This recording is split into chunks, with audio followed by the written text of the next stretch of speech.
Sylvia Hutton.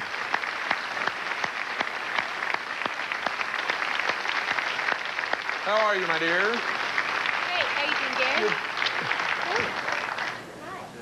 Gary? Okay, have I just been in a closet for a while, or when did you start using Hutton? Well, Is that like a new professional thing? well, that's my last name. It's Well, my real last name. I'm So surprised about that. I really got tired of, over the last years, when I call someone on the phone, especially, that's when it's a little bit aggravating. I'll call and I say, hi, this is Sylvia, and they say, oh, Sylvia who? And then I say, well, you don't know my last name. And I have to go into this long explanation, so I just said, I'll use my last name. It's a little more real. See, I always thought it was cool. I always thought, man, why didn't I come out and just call myself Alabama?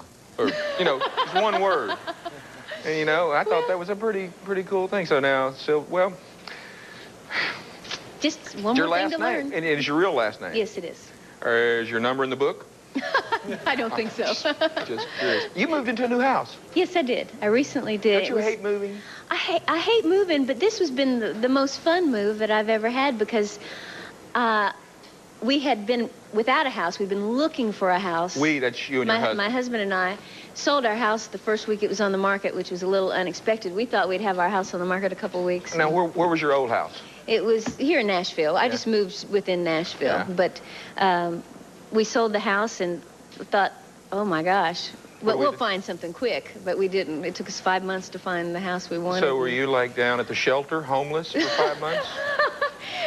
Well, I felt pretty homeless. I mean, it's a real strange thing to be without a house. Yeah. Did you get all your furniture, get everything in, and you're all home? That's what's been fun. We've had our furniture in storage for 5 months, and after seeing it, after that long, it's like everything's new again. It's like getting a whole new bunch of furniture and new clothes, and yeah, it's been great. Any surprises in your old junk?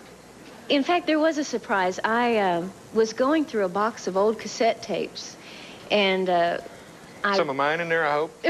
Well... If they're real old. Well, but I went through these tapes, and there were tapes that weren't labeled, and I just, on a fluke, put one of the tapes in a machine and listened to it, and it was really amazing. It just took me back about 17 years ago. Singing? It was me singing along with the radio at home in Indiana, where I grew up, like when I was in junior high or high school.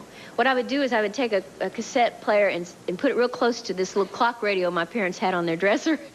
And when a song would come on the radio that I knew, I would sing along. And when I would sing close to the tape recorder, it was like I could hear a little bit of the music, and then it sounded like I was singing lead on the record. Now, I think probably most people out there don't realize that, I mean, you got a record deal, and you had really never performed. I mean, you'd done demos, but you never performed in front of a live audience, had you? Not really. I had just very, very little performing at all. I mean, weren't you just scared to death? Uh-huh. Now, Dennis, you played your whole life, right? Yeah. I mean, Yeah, most of us go the other way. We work and work and work. I mean, do you ever regret that you didn't spend all those nights in smoky bar rooms and have a real weathered face, you know, and tar and stuff, you know? I made up for it the first 2 years I was on the road. I bet 80% of the shows I did were clubs in Texas the first couple of years I was on the road.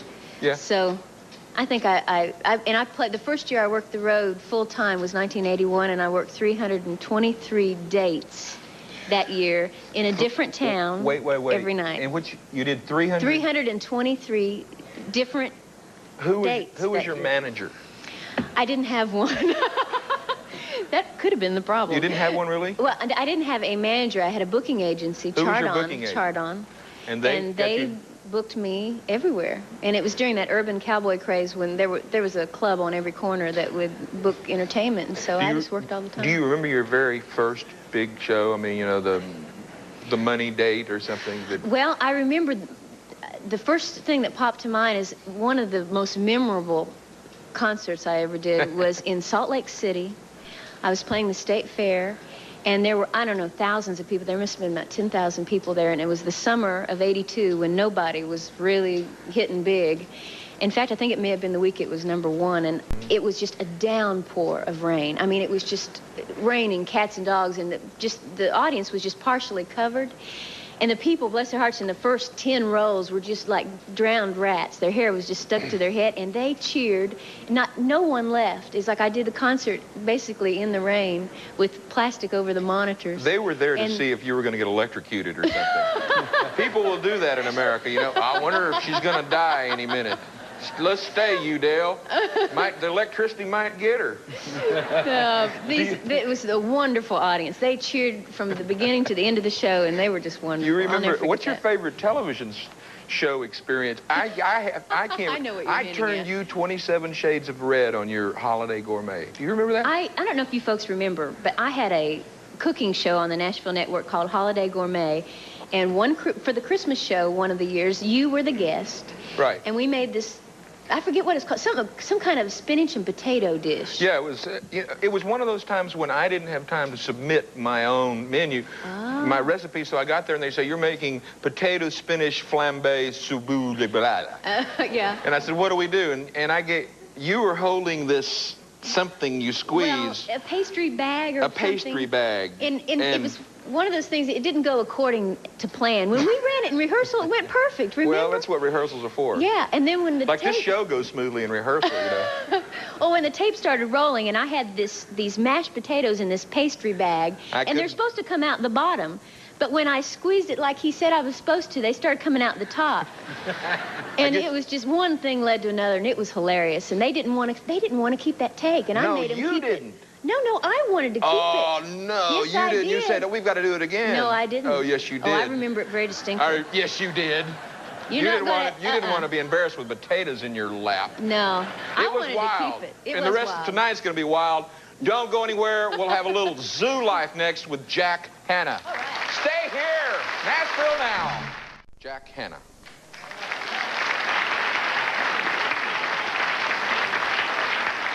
You just went to the bathroom. Sorry. How you doing? Good. Got a lot of grapes in there. This is my first time with an animal, I have to tell you. So if I get a little bit, what do we have here? This is a toucan from South America, red-billed toucan, and they're fruit eaters. You can feed them a grape. Oh, okay. There you go. Half a grape there. Is he cold? No. It's just the lights there. Unfamiliar surroundings, but they're a beautiful bird, and they're not extinct in the wild, but they were hunted a lot for the pet trade. But you can see the beak is it's all a fruit eater, not a seed eater. They squeeze the juice, and everything, right just a minute ago, he went to the restroom back there, so it just squirts out squirts out about 30 feet, so I'm glad it's all over with by now. Oh, my God. Well, would you mind turning the stick the other way there, Jack? Here, I'll let you You hold got it right there in front of my face, Jack. I'm going to kind of angle it over at camera, I'll let you hold that thing. Settle down there, Big. Can we pet? Yeah, well, a little bit. Look at this animal here. This is neat. Hey, what is that? That looks like a screwed-up rabbit. Isn't that neat? What's it called? That's a spring hare from Botswana in Africa. Uh-huh. And the spring, where'd he go? They don't have the same problem the toucans have, do they? No. No, he just hops real fast. You comfortable? Oh, yeah, I'm fine with him. He has the same grape in his mouth. He hasn't swallowed the last grape here, Jack. I don't know if that means anything. No, he's just going to chew on it. He likes you. That's good. Yeah? You can tell? Right. How can you tell? But this animal here is neat. This is a spring hare. They drink very little water. They're from the desert regions. And you can see how doesn't he look like part rabbit and part... well, he looks like what we call a jackalope down in Texas. Exactly. Of course, you know. They're extinct almost, you know. Yeah, they're real extinct. But this animal here, the people in Botswana use every part. That's their main staple of food, are the spring hare. Mm-hmm. And they use every part of the animal. The bones are used for sewing needles, and the coated or the outside fur is used for coats. Can you put him up here? Will he come up here, or is he? No, he'd go crazy if he's up there. Are you sure? Oh yeah. I'm doing pretty well with the toucan, Jack. You know. Yeah, he'd go crazy. Hey, do you have a name for these guys? That's Tukey. Tukey. And yep. What do you call the? What's that spring hare? But I got 3 of them. What's that one? Pogo. Yeah, pogo, like a pogo stick. I wonder why. Pogo. Here, you hold these. Okay. Jack, did you meet? Oh my gosh, what are these? They're worms or something. Okay, you put that on the floor for me. I'm sorry. Uh-oh. We have a little bit of the 30-foot left. You know, I think right before he did that, he hollered, "Ralph, where are you?" Go and get the bird. The bird. Yeah. Now this right here, you know what this is? Yeah, that's, well, down in Texas, we call it possum on the half shell. It's a 9-banded armadillo. And armadillos are neat. And what we're going to do, can you open that bag? Here, I'll tell you what. Just wait a minute. Hold on. Dennis, I won't be asking you any more questions tonight. Thank God. Whoops. What I want to show you is this animal here, an armadillo. I don't know if you've ever seen this or not. Can jump 4 feet high. Yeah, but they can eat 200 pounds of insects a year. 200 pounds. Look at this. Come here. Come here. Hold still. There. Look at there. Yeah, these are all these are mealworms. These are mealworms. Oh, no, thank you. No. You know what? I don't think I could eat nearly even a pound of those a year. I'm really amazed by these critters. But look at this. Look at this. Isn't that amazing? Now he'll eat all those. Now, is he going to have competition from our little fellow over here, or will he have them all by himself? I never thought of that. Where's that?